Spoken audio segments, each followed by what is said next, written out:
First of all, welcome to VertiChat with Mads. Today I am joined by a face we've all seen, a face we'll all remember. He brings heart, humor, and authenticity to every scene, but now we get to know him. Jesse Peachment, thank you for joining me. Hey, that was quite the intro, actually. I was not expecting that. Happy to be here. Geez, now I'm Yeah, in all serious mode. I gotta tune that out. I gotta let my crazy out for this. no, you can be goofy if you want. I don't care. Yeah, yeah, yeah, yeah. You It's my said, party, and I'll cry if I want to. can we start off by you telling me a little bit about yourself? Sure. So I'm an actor from Alberta, Canada, which we don't have states here, we have provinces. So it is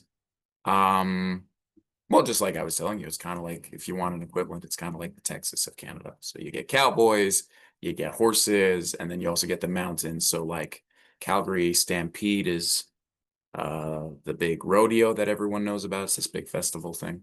And then Banff and Canmore um, are what everybody hear about when they think Alberta. You know, you go up into the mountains, you see Lake Louise and stuff like that. So anyway, that's where I'm from.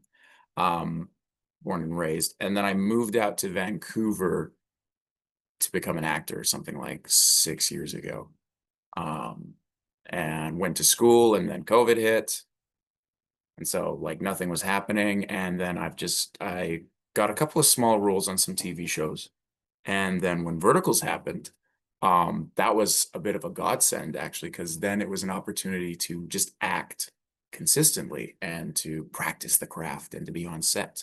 And so that's for me, that's like fantastic because it's there's so many of them happening. If not for Verticals, I would not be getting the opportunity to act nearly as much as I've had in the last year. Because like I think I was telling you earlier, I've done over a dozen Verticals. Um, I mean, I genuinely lost count at some point, so I couldn't say for sure. Um, I know it's more than 12, probably less than 50. So somewhere in that margin, do with it what you will. There's still a Uh, big difference though. Like, couldn't honestly say, couldn't honestly say, that's just is what it is at that point.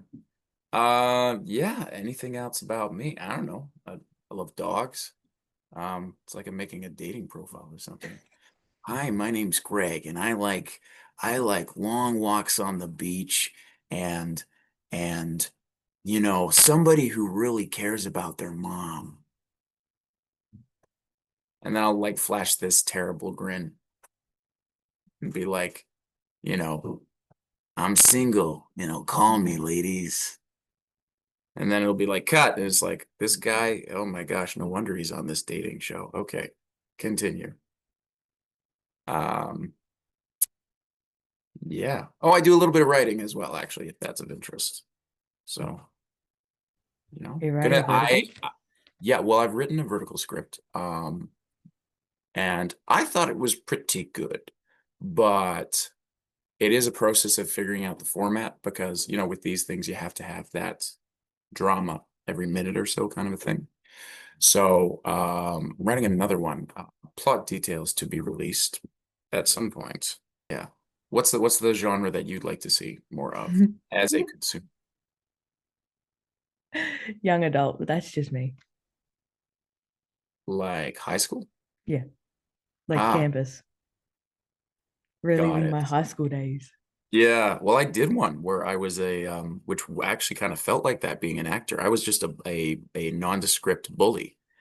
Um, and I had a couple of lines, and it really wasn't like much of a character, but I was on set for the majority of the shoot. Um, and I can't remember the title right now because they changed it. They often do that in production, is they change the title between when we film it and when they release it. But it was with Carly as well. Um, and I played a bully, and basically I decided to just anytime I didn't have lines, I wouldn't be necessarily stealing focus, but I would just be doing something funny in the background. So at one point, the main actress she's gone through Carly, she's gone through this physical transformation, and she walks past, and I just have a drink in my hand, and there's a straw, and I just decided to reach for the straw without looking because I was so concentrated on her. And the director's like, "Yeah, do that." And then the actress standing next to you, you're his girlfriend, and so you smack him. And it's like, okay. And so we did it, and I'm just like, and then she hits me, and I'm like, what? And that made it into the final cut. It actually made it into the trailer um, when they were releasing it because they liked it so much. So I kind of carved out my own sort of comedic moments. And like you can see me like do double takes a couple of times. And that's the kind of stuff that I live for because that's where I get to bring out my manic energy and to As get you a little bit of should. my Jim Carrey vibes out. As you should. Need to Yeah. steal the show once in a while. We It's need a just diverse range of leads. when leads do tend to be a certain character type. And they do tend to cast for that character type. Um, which is usually very stoic or brooding kind of a thing. So, which I can do, but playing the villain or playing the wacky side character is where I do tend to have the most fun. Yeah, because you don't have to stick to like a proper script. Well, like you do, obviously, but like it's Mhm. not you have to do this because the They, lead they has to they have some sort of like, yeah, they yeah, give sometimes because often I play the humorous best friend a decent amount of times, and the scripts don't usually have the humor as much built into them in that way. And so sometimes that involves me having a talk with the director, asking, hey, so like, what do we want for this scene? There's been a couple of times where I've like sort of gone through my dialogue and I've written a thing here, written a thing here, and I've shown it. I'm like, hey, so can I do this for this bit? Can I do this for this bit? And they're like, yeah, totally. You put me in a party scene, I'm chaos in a party scene because I'm actually just vibing and doing things, and I can pretend to be tipsy like nobody's business because I just enjoy it so much. And so I'll start dancing on a table and so continuity hates me because anytime they shoot the same party sequence over and over again, I have the hardest time doing the same thing because I'm just like, hey guys, like.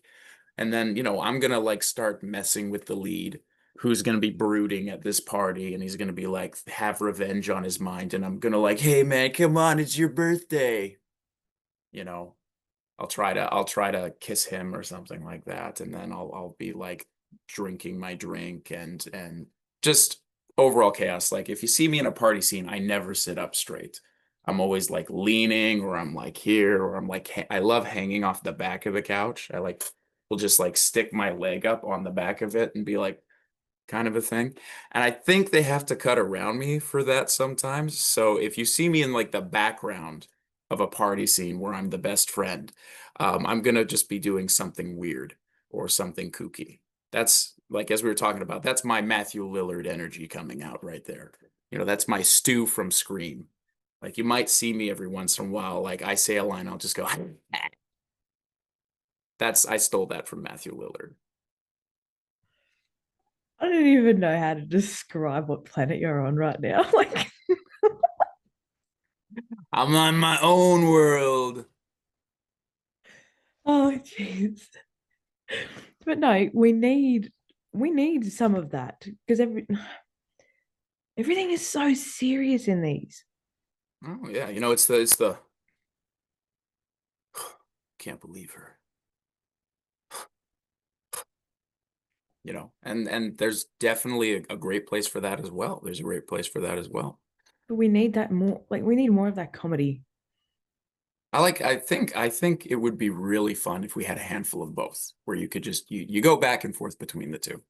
So like you have some characters who are just manic crazy, and then you have some characters who are just that lead energy. But you're the watcher, so I trust your opinion on what you think on what you think is makes for great television.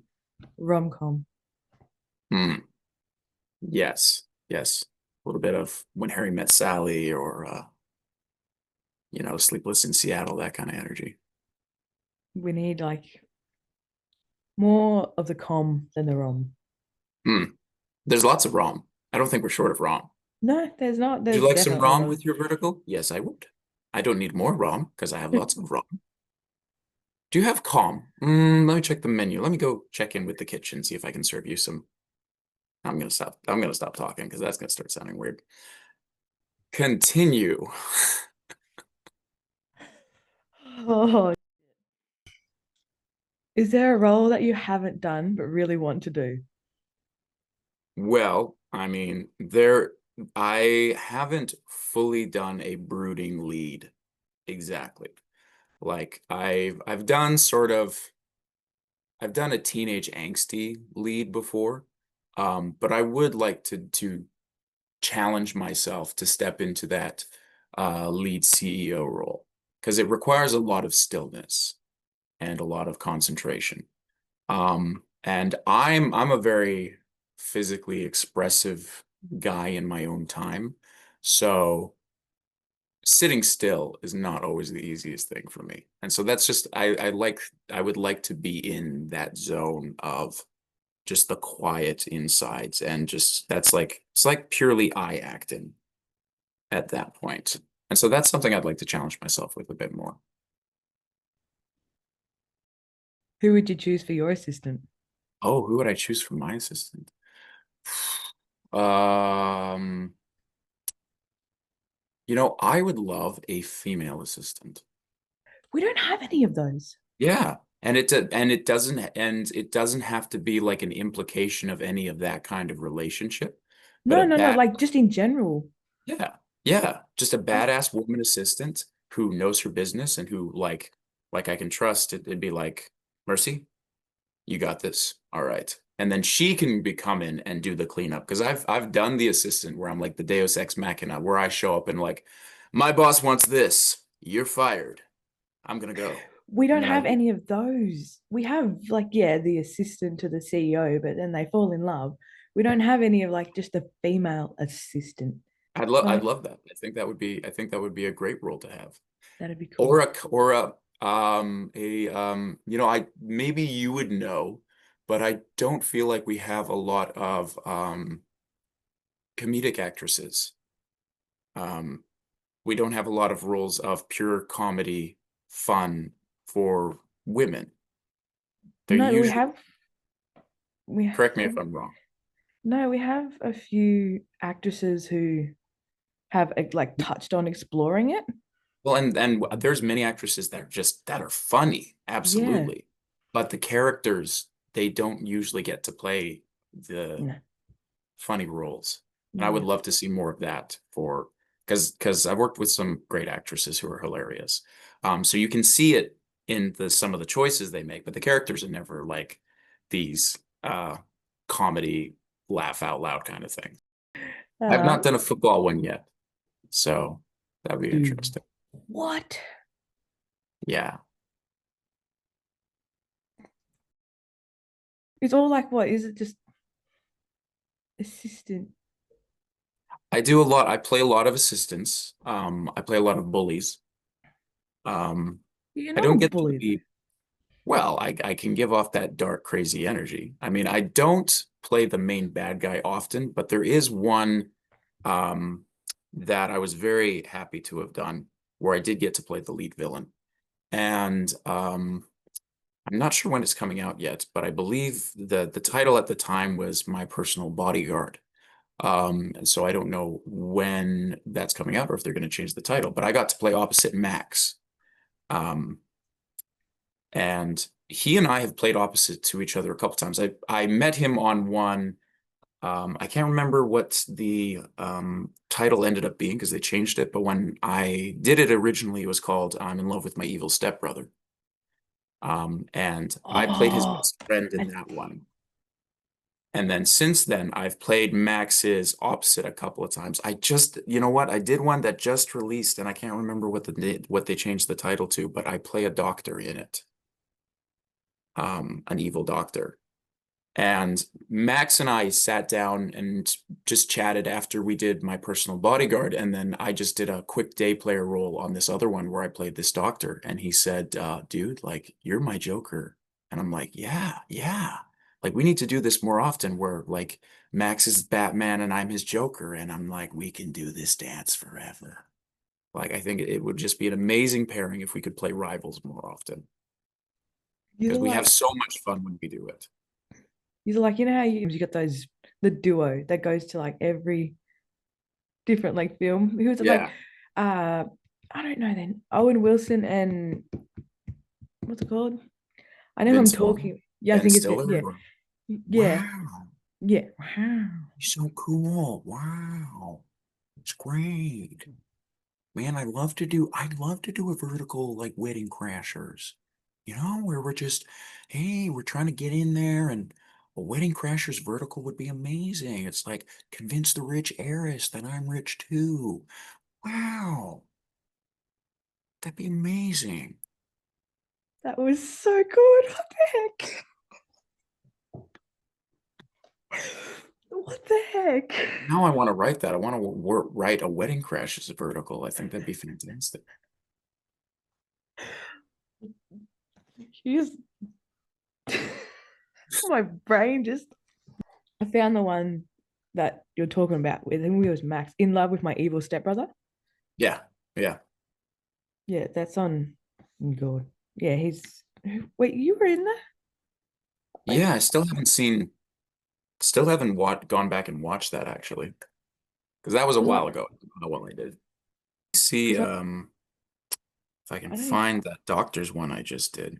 So the ones I got from Max is in yeah, where in love with my evil stepbrother, the Hmm. billionaire's second wife, velvet chains, marrying my CEO ex with our baby, one night stand with my stepbrother, my secret lover is a prince, return of the alpha's unclaimed queen. Oh, My Secret Lover is a Prince. I was in that one. Yeah, I had a small role in that. I don't think I Um, had any lines, or I had a couple of small lines, but I was on the news team in that one, so it was which mostly what one was it? um the Prince one. My secret lover is a prince. I think so, because the title was different. Oh yeah, so the new one that just came out that I'm in, it's called Destined to Rise the Day I Fought for Love. And I got to be on the ad for that as the evil doctor. So I'm very excited about how that one comes out. And that was a last minute role. They brought me in at the last minute to jump in with that one. So that one is with Max and Grace Foraker. Max but Faganello. Faganello? Uh, I don't know, but that's how I pronounce it. I'm just not Yeah. even gonna how you pronounce it first. Yeah, so that one comes out on Flare Flow. Yes. So what is Yes. it? Destined to So rise. Destined to Rise the Day I Fought for Love. I'm gonna be an evil surgeon in that, so catch me on that one. When does that come out? I think it just did. At least the trailer's been released already, so yeah, there's another one I did which I'm very excited about. It's called The Aristocrat and the Banker. Um, and that one, I got to work with some new people on that one, and it was a great production. I played the best friend, but this time I was also a rival for the lead actress's affections. And so that was a nice expansion more into that stable Yeah. supporting role rather than being the the assistant or the comedic one. Mm. It was much more the sympathetic why isn't she with me? Why isn't she with him one? Yeah. And the lead actress I did that with was phenomenal to work with. Um,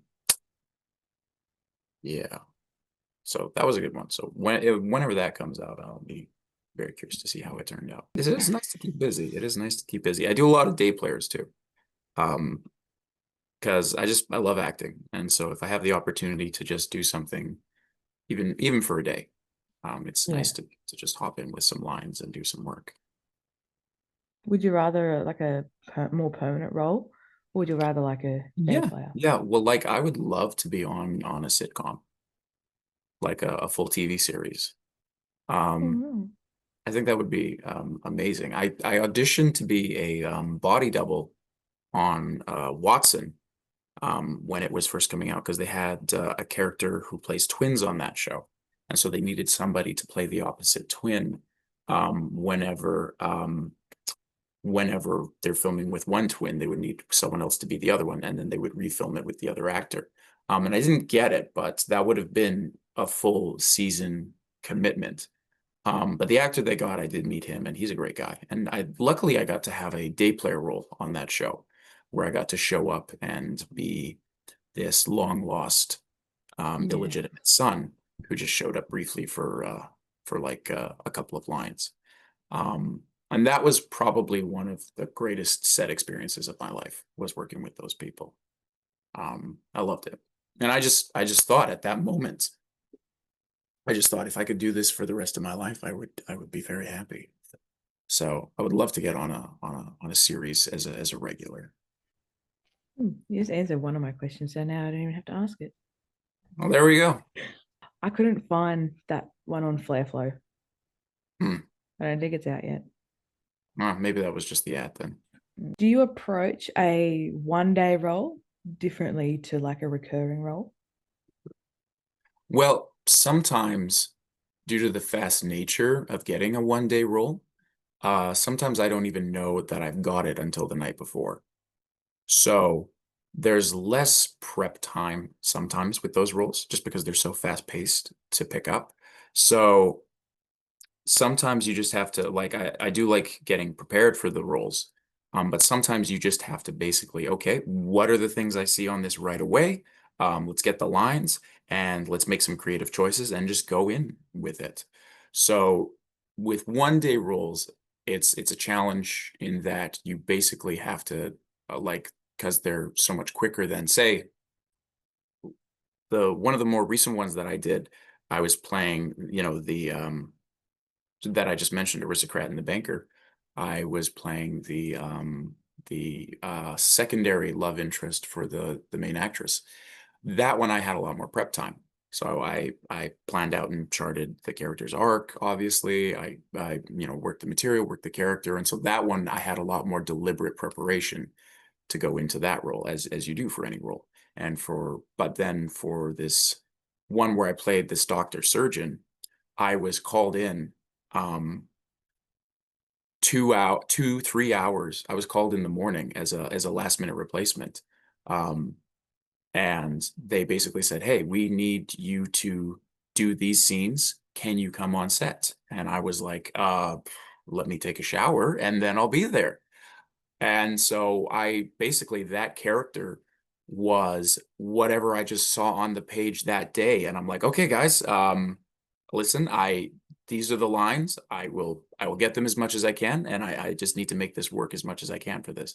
And so um it was a fantastic experience of just okay, I wake up in the morning, I've got a job offer, I'm running to set. I brought whatever I had on me and I got to be featured in the trailer for it. So it turned out pretty good. And I got to have this, maniacal evil holding a syringe and being like, I'm going to make this hurt kind of a thing. So, there's a wide body of experience just depending on time and whatever the role is. That's one thing I do like about verticals is I feel like I have the opportunity to um, approach characters differently each time, depending on because you're going to be working with a different production company, different people, different script. Um, those are the obvious acting things, but because of the quick nature of it, and I never know how big my role is going to be, it gives me a lot of room to play with spontaneity and to play with how I want to shift my performance or my process getting into this character. And I like learning. I like learning and discovering and figuring that out. Thank you. It's very, I don't even, If these answers are too long, I no, no, mean, no, let no, me no, know. no, no. It's my reply that I have to like, I don't know, I take a while to process. You'll develop that instinct for it, I'm sure, once you become that world famous host. No way. No way. But What a hey, never it never hurts to dream. Like this could, like for instance, I was using a terrible ring light for auditions for the longest time, and I finally upgraded my setup just recently. Um, and I had a self-tape session with Delphin Meisters. I don't know if you know her. She's a wonderful actress, hilarious, and very emotionally real and vulnerable. And we just worked some self-tapes together for an upcoming project that we both want to be on. Um, and just the difference that having this new setup and working with these people like Delphin has made to me and my process, it feels like, okay, this is an expansion of my capabilities and I'm leveling up myself as a person. So like Mads, you got sky's the limit of where you can go with this, honestly. Like I think you're right at the start. So I think there's a lot of potential for you to just keep growing with it. And um, you know, you're thing. building at ground zero and you've got a foundation. And now it's just time to start putting up the frame for the house. But my house won't work if you guys don't. So I need to keep you in your job. Mm. I need to promote you guys. I need to help you get to where you want to be. Otherwise, I wouldn't have a job. Get me those likes, Mats. Get me those likes. Get me that exposure. Get me I- out there. I'm trying. I'm trying. Okay. I'm trying. Mads, you're my publicist. What are you doing? Get No. me get me some interview. Get me some red carpet treatment here. God, that's a long way for me to go for red carpet. Uh, What creative process have you developed that helps you prepare for a role or performance? but I like to find different ways into it depending on what the role is. This last audition I did involved a very heavy accent. So that was a different focus of, okay, where I had to focus on where I was speaking from and how I used my jaw a lot more than I normally would. And that grounded the character in a different reality just by the nature of having to put that into the project. So like I said earlier, I like to learn and to keep growing as an actor. And so I still like to approach each role a little bit differently, just depending on how I connect with it. Like we all have our own way of basically Nicolas Cage said this great thing. He said, acting, it's a mixed martial art. So, you take a little bit of kickboxing, you do a little bit of judo, and you put it all together. And that's how you do your process. And like sometimes coming out of acting school, they'll be like, this is the only way to act. And it's like, well, a different acting school says this is the only way to act. And basically, thing I discovered a little bit after was you have to tailor your process to whatever connects you as a person in the moment. Um, Sacha Baron Cohen, the guy who played the Borat, is nice. He comes from a clowning background. Um, Not like juggling clowning, but like Mr. Bean is an example of clown. It's very physical and it's a character. And so you see Sacha Baron Cohen in any movie he's in, any role he's in, there is always a physical transformation that he does as part of his performance, because that's the nature of clowning. Clowning is about masks. And so you create a mask and then that creates the inner character. And so basically you have to find whatever connects you as a person into that, and that's going to be different for every different actor because we're all individuals, and some people are more head oriented, some people from impulse, some people from their heart. Um so yeah, for me, I like to play around with that a lot, and I have my own methods, but I do like to keep them a little bit private because that's me. I'm like a goblin in a cave. I'm like as I prepare my role as an actor, I'm like, this is my script and my method, and I'm like, precious. I don't even, you've got me fumbling now. Everybody's thought processes are different. Mm. I just wanted to, what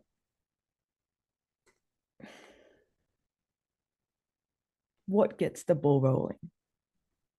Like that was the I way get I an was. email saying, here's a No, script. That's really how it generally starts. no, I don't. I'm thinking too much now. I need to get out of my head. Otherwise, Hmm. I'll be here Hey, for a hey, while. hey, you are living the actor's struggle No, right now. Stop thinking, get out of your head. Oh, but the more I okay, try okay. not to, the more I think. No, the more literally, the more I think about this response, the deeper I go into a Your question. greatest fear, or something like No, that. I well, don't know. one of the questions is, what is your biggest fear as an actor?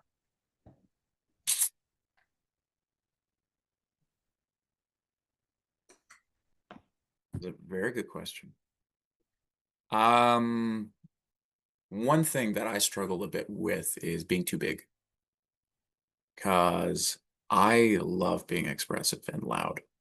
And so for me, finding that balance of subtlety and smallness can be tricky, because you stick some caffeine in me and I'm the squirrel from over the hedge.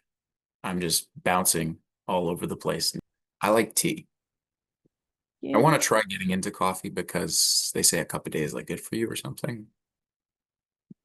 this is definitely not good for me. Oh no. Oh no. It's got like, It comes out of a can. yeah. You What's it called? ever I seen don't know how to that say. show, The IT Crowd? No, Put it on your list. It's British sitcom, but it's about computer nerds. what's it called? The IT Crowd. And like if you like silly British comedy, like that is one of the best ones. It's a few years older, so the technology references might be a little dated, but it's phenomenal.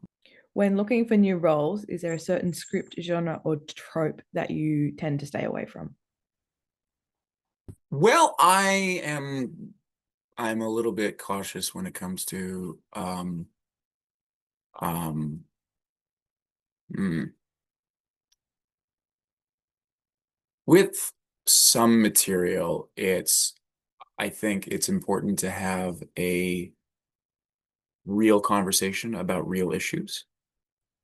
And sometimes it can be easy for, depending on the writing or what um, you're doing that particular project for, certain important things can be just used as sensationalism.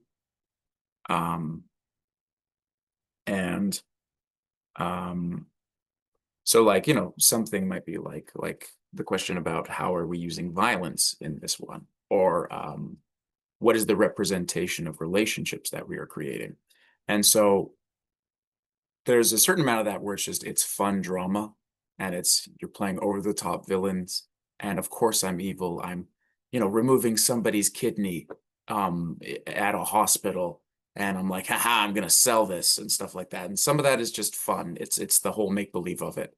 Sometimes there are though, when we touch on subjects that are a little bit closer to real life, sometimes I do want to make sure that we're treating the subject matter with um like a respect is one word, dignity is another, because of um we're human beings with real problems, and sometimes when we touch on something that's very delicate, um I want to give the respect to how important an issue it can be.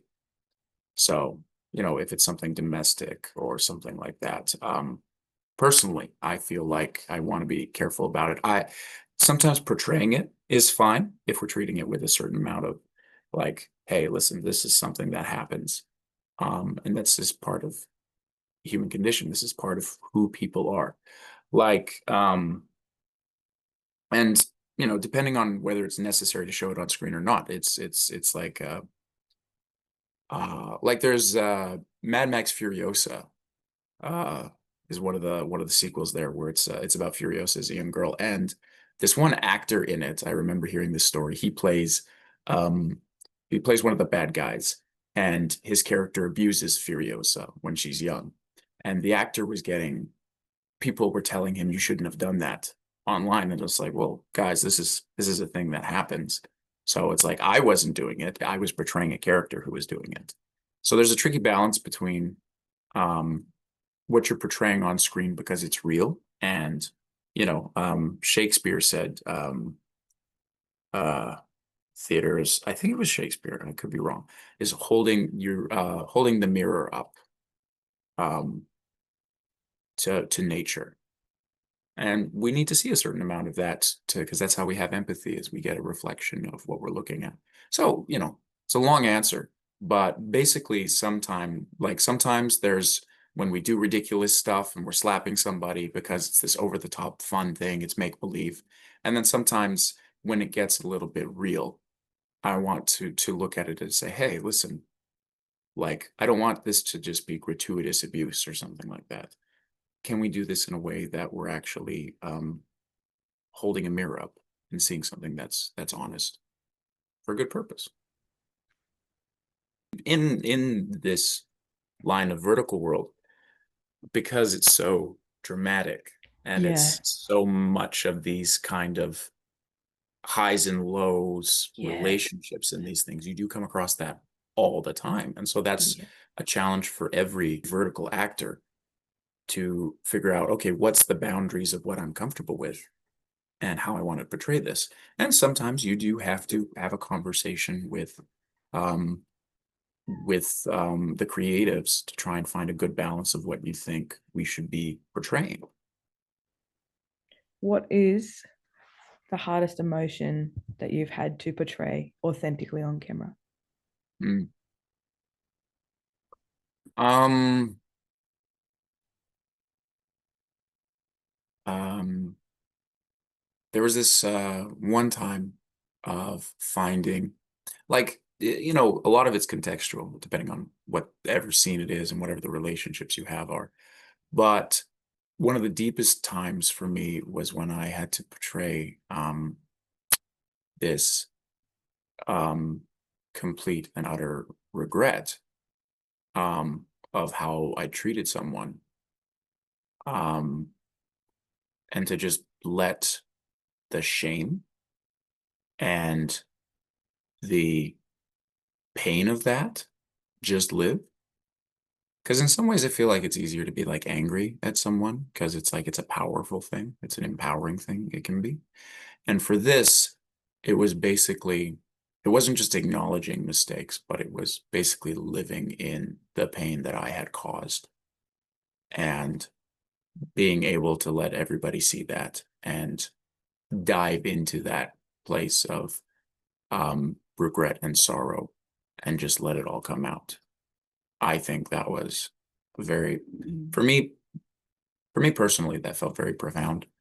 Um, um, on a personal level of like, oh, okay, this is something really deep and true for myself. And however it comes across on camera, um, if it works, it works. And I think it did. I think it did. But for me personally, I was like, okay, this is actually a really good lesson for me as a person to understand about how I feel about sharing my mistakes and acknowledging the responsibility and letting my emotions acknowledge that of the choices I've made. When you're genuinely feeling that, do you feel like you have expressed that in like the way you mean to express it? Does it what you express look the exact same as what is shown on camera? No, no. I mean, there's different levels of it. Like, sometimes you just have to do something for the camera. That's why we have like tear sticks, where like you put drops in your eye so that you cry. Because if we can't get there emotionally, we're going for a visual. Um, And sometimes you can feel like I'm being totally authentic and sorrowful in this moment, and this feels true to me, and this feels true to the character. And it just might not be what the director wants, or just might not be what works in the scene. So it's, for me anyway, it's always finding that balance of what is true and honest and trying to have a real portrayal, but also a creative one, because I really enjoy creativity as an actor, and I enjoy, you know, being able to bring some depth and create that character. Um, so for me, some people have a really great emotional intelligence when it comes to acting. Uh, that's not one of my strengths. Um, it's something that I want to find more depth in and I want to keep mining and growing in. Um, but so for me, sometimes it's I have to find whatever truth I can based on how I've worked the character and my understanding of the scene, and then just present it. Because you can think too much about it and you get you're caught inside your head, and then you're not able to express that fully because you're thinking too much. So it's that it's that balancing act. And that's how I feel when I answer your questions. Well, wait, well, Okay. answer Because your the pressure's answer. on. The pressure's on. And then suddenly you're like, And look, okay, I got to do a good job. I'm Oh, I rambling. need to be act natural, but also don't act like how I feel right now, which is I Yeah, feel like I'm screwing up. Don't act like you're screwing up, but be I felt natural. like an idiot, so I was like just looking for the next question, and I freaking lost it. But no, It's such a real thing. It's such a real thing, and I feel that way on set a lot of the time. it's So like, it's hard to break it. yeah, it's no different as an actor than it is just being a person living in real life. Yeah. You just have more people. You just have a lot of people whose time and money is waiting on it. Yeah. What do you hope people feel when they watch your work? Well, that depends on the project. For vertical, entertained. I hope they have a good time and that there's something enjoyable about it, that it's not just, a boredom watch, or a I have nothing else to do watch. That if they're watching it, they don't necessarily need to be invested, but they recognize that they're enjoying themselves. Because I think that awareness is a great part of um, anything that you consume media wise. Um, if you know your reasons for watching it and you know why you like it, um, I, like I'm a big cinephile. I love movies. And sometimes, I'll go out and see a movie with friends. Like I just saw Frankenstein the other night. But sometimes if I see a movie that I'm like, I really want to watch this because this is just the zone I'm in. Oh, it's this time period. Oh, it's this kind of film. It's this setting. For me, that's the time of, okay, I'm just going to curl up into a bathrobe or a blanket, and then I'm just going to get myself a cup of hot something, and then I'm just going to pull the blinds and I'm going to watch. And I'm there for that experience, and because I know that this is something I want, and this is just the zone I'm in. And so if I'm doing something like one of these verticals, I just hope people really enjoy the experience and just have fun watching it, because that's what these are. They're fun.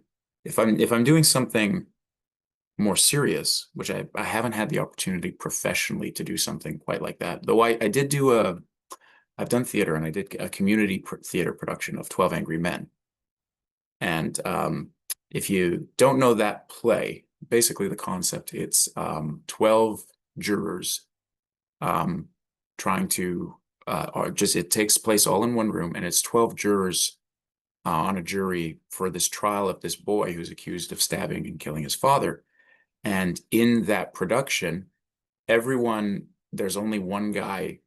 The plot is there's only one guy who says not guilty.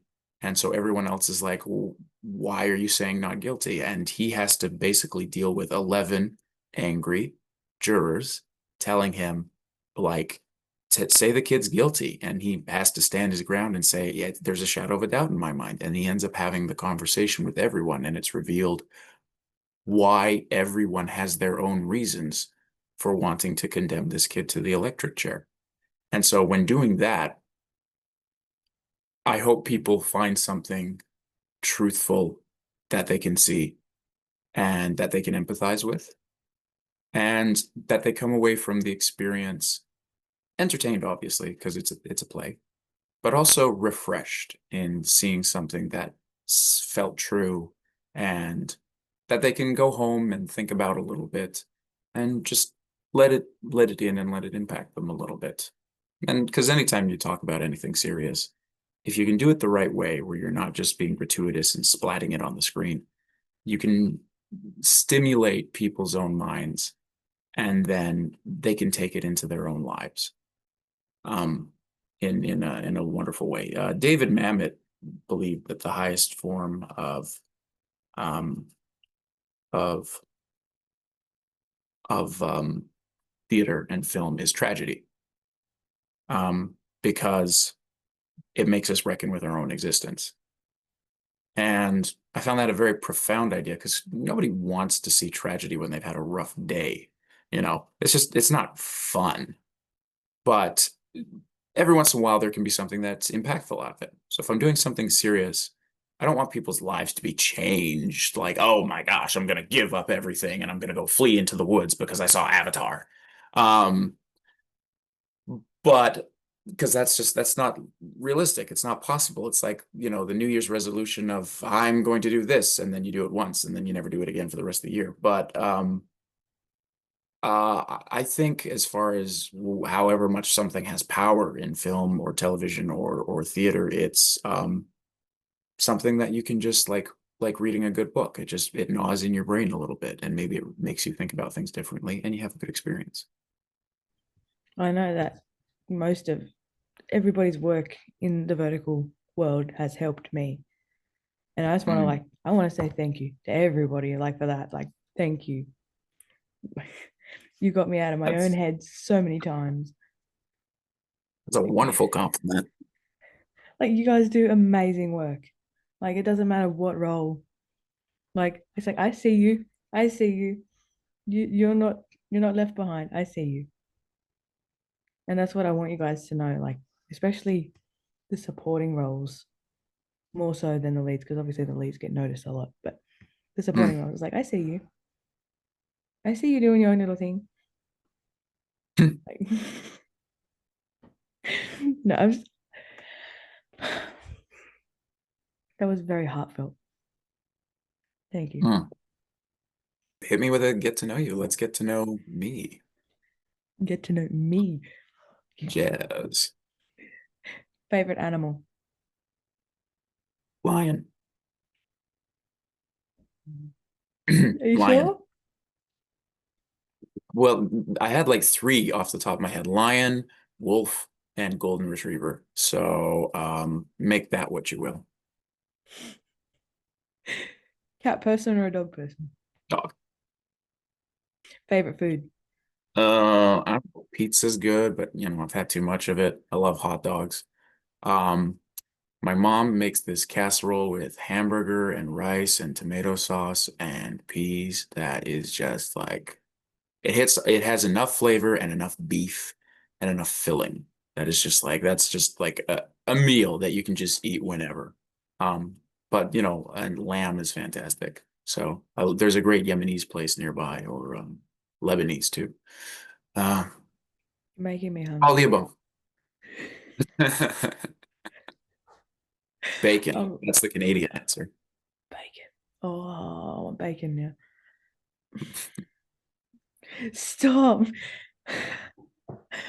Oh, favorite color. Blue, I guess. I mean, I'm not a huge favorite color guy, but I've kind of adopted blue. So Dream country to visit. Paris, France. France is on my list. And Greece. I want to see Athens, see the Parthenon, and I want to see Roma. I want to see the Colosseum. And Mexico. Perfect. Those are my top ones that are on my list right now. Hopefully you go there soon. Yeah, thanks. Favorite season.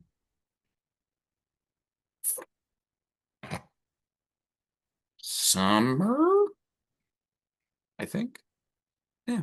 But not like too hot, but warm, you know. Not melting. Not Not boiling. melting, not melting, but like flip-flops, shorts, and a t-shirt. They're And then, hey, I can go thongs. swimming and outside and it's great. They're thongs.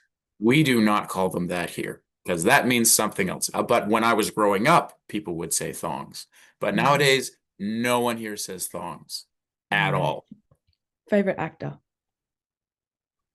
Ooh. I can't give you one word answers to these. Anthony Hopkins is up there. Um, like dedication to the craft and the age and everything. Um, Hugh Jackman for a while was, because he's a singing, dancing, lovely, handsome man. But he's not my favorite actor. Like he's great, but I think right now two of my personal favorites at the moment are Adam Driver and Cillian Murphy. Adam Driver. He was in Star Wars. He was Kylo Ren. Because he's got quite a good depth to him, and the guy has such an interesting story. You look into him. He was in the Marines, um, and he has a non-for-profit organization bringing theater to veterans. And I just find that such an interesting use of his platform as an actor, but also using his strengths as an actor of a form that he knows to create something for people that he's aware of. So he's not just like grandstanding, like I'm doing this because it's great or because this is a cause. It's like, no, I have experience with this. And therefore, this is something that I have specialty in that I want to create. So I really appreciate that. And he's got a level of honesty that's in your face and is like brutal. Um, even though on these other aspects he's kind of gangly and awkward and his voice is interesting, he's able to bring a chaotic energy that is pure him and an aggression that is pure him. And I really love that. I need to check him out. Yeah, I'll be well, like, just download them. it's not his best work, but like he was in The Last Duel, Ridley Scott's movie, House of Gucci, Ferrari. Um, so you don't know who I'm talking about, Adam Driver, I think I know the face. I've watched the Star Wars movies though. Megalopolis. He's big nowadays. He's big. I was a farm kid. I didn't watch any movies. Like I grew up on pig farms. So so like this is all different. I wasn't allowed to watch movies as a kid. I had to go feed the pigs and whatnot. Well, there's something healthy about that, you know. You don't spend too much time indoors. Favorite movie? I can give you my top two. Go for Return it. of the Jedi and Dead Poet Society. Nice. Dead Poet Society with Robin Williams, one of his dramatic roles. Wonderful film. I haven't seen that in years. Thank you for giving me my weekend watch list. Mm. Hey, I know movies, so like you ask, I can send you a huge ass list of anything. I'll be here for weeks. Be well worth it. Well worth it. Talk to some friends about like Gladiator. I was like, you haven't seen Gladiator? Like, they're like, no. I'm like, come on, dude. Like, you're a gym bro. It's the quintessential guys movie that also can make anyone cry. Like, what are you doing not watching Gladiator, but then you're watching this recent thing that came out here and it's like, watch the classics, man. It's not even that old. It's the 2000s. I What's had wrong this with the one 2000s? I had this one coworker and she was like, I don't like watching old movies. And I'm like, oh, okay, What? well, Lord of the Rings. She's like, no, it's an old movie. I'm like, do you mean anything before 2010 you think is an old movie? They're the best movies. Like, well, that's, there's certain eras that they had just pure creative freedom without the Yep. studios interfering. Hmm. A lot of movies nowadays are formula based because they're trying to make sure that everything they do makes money. Hmm. Yeah. Hmm. Ad. Favorite music genre? That is a good question. I like a smattering of different music. I love a lot of 80s. I love some sea shanties and some folk music. Um, I like a lot of pop songs, a lot of 90s and early 2000s, because that's what I grew up with. And then my parents would play me a lot of the 60s. So like Dusty 60s. Springfield and stuff like that. And That's um, crazy. yeah. So I like a lot of varieties.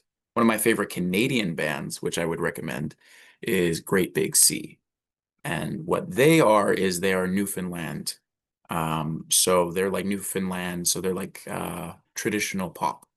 So they're a mix between sea shanty, folk songs, and pop music. Yeah, right. I'll Yeah. give it a look. Yeah, yeah. I don't know how close Aussies are to, yeah, probably not at all, but Newfoundlanders are like as Irish as Canadians get. Hmm. So there's a lot of crossover culturally between Yeah. that and Irish and Ireland. Hmm. Yeah.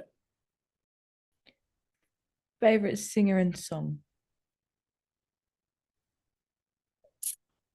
Pass, because again, it's a Too smattering many. situation. I don't really have, I'm not like, oh my gosh, T Swizzle. Oh my gosh, Beyonce, Queen. I'm not like that. That's not my thing. That's not my thing. Oh my gosh, I'm so obsessed with her and all her lyrics. She's amazing. And I'm just like, eh, that song was kind of catchy, but eh, sorry if that's heresy, but I'm just like, I don't care about Sabrina Carpenter. It's like, oh, she released a song. Oh, it sounds a lot like that other song she released. Yeah. Great. Though I Oh, have been known to jam out to Pink Pony Club, as oh any my self-respecting God. white guy does. Pink What, is Pony Club, I'm gonna keep on dancing. that your There's this anthem? a little bit. There's this awesome movie with Tom Hardy called Legend. Well, it's a good movie where he plays a set of British gangsters, twins. He plays twin British gangsters, and one of them is kind of insane, and so there's this sequence where one of them is like dancing at a club and like going at it, and the other one's just like, what are you doing? You're screwing everything up. And the other one's like, what? And then the meme that they put is they put Pink Pony Club over it. And then they're like, when I'm dancing to the my white boy music and my bros giving me issues. It's just like Pink Pony Club. It's like Tom Hardy with a cigar in a suit. And he's like, yeah, That has to be one of my favorite memes. it's so good. Oh God. City life or country life? Country. Oof. It's a good question because I love city nightlife. So like city life by night slash activities to do, but country life by myself. So like in my ideal scenario would be I have a penthouse downtown and then I have a two-story with a basement on a little plot of 4 acres with big ass trees and green grass and a dog. And then I would just go between the two. Interesting. Right. Biggest pet peeve? I don't think I can give you just one. Pass. I'm Oh a God. picky person. I'm a picky person. I'm persnickety that way. I'm just like, really? You're doing that? But I stuff it down so I don't say it out loud. Name three things you can't live without. Water, oxygen, and sustenance. And what? No, I know what the actual question is. I know what it is. Three things I can't live without. Uh, really cozy bedspread.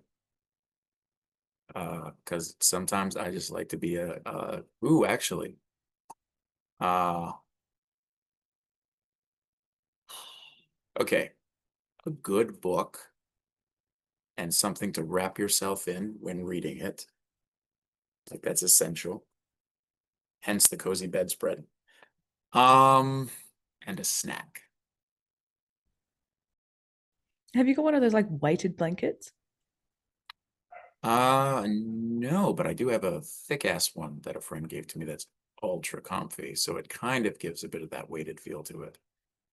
Yeah, like I love going out and having fun, as I was just telling you earlier, but I also just like being cozy some days. And just it's Vancouver, it's like forecast all the time. So it's just like if it's a rainy day, I just want to like sit in with like my plate of snacks and like a good movie or a book. And I'm just like, That's all you need to do. You know, because adulting yeah, is expensive. So, it's the little things in life mm. sometimes. And my last one is describe yourself in 5 words or less, or in one sentence. Yeah, 5 words or less. I'm not going to be able to count that and think at the same time. A person looking and hoping to find answers and help others find their own answers. You helped me find a few answers today. So, Dropping bars. but no, I would just like to say a massive thank you for taking the time to talk to me today. This has been incredibly insightful, and I really enjoyed getting to know you, and I think everyone else will as well.